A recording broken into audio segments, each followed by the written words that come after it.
السلام علیکم ورحمة الله وبرکاته. محترم مستمعینو، دا د پاکستان د هغه علاقې ویډیو ده چې سیلاب ټوله اوبو نه لاندې کړي. نو په دې اوبو په منځ کې یوه میښه، یوه غوا د اوبو په منځ کې ایساره ده. د دې اوبو د میښې شاوخوا ټولې اوبه وړلې.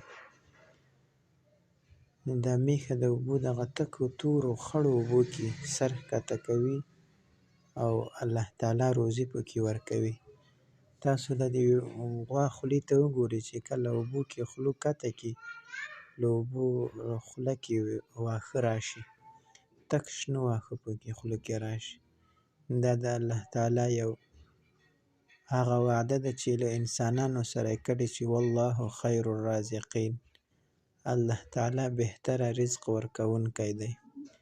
نو زما محترم ورونو، د دې ویډیو په کتلو سره یقین وکړئ زما د وجود کې داسې بل رقم تاثیرات را باندې راغلل د الله تعالی په وحدانیت باندې.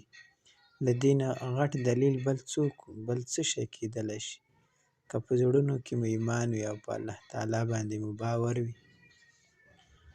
د الله تعالی کوم نشانې او کوم د نعمتونو شکر موږ باید ادا کړو. الله تعالی که له موږ سره د رزق وعده کړې، هغه رښتینې وعده ده. هغه وعدو باندې الله تعالی موږ ته هر څه راکوي، خو خپل وخت سره یې راکوي. نو موږ هر څه له خپل وخت نه مخکې غواړو.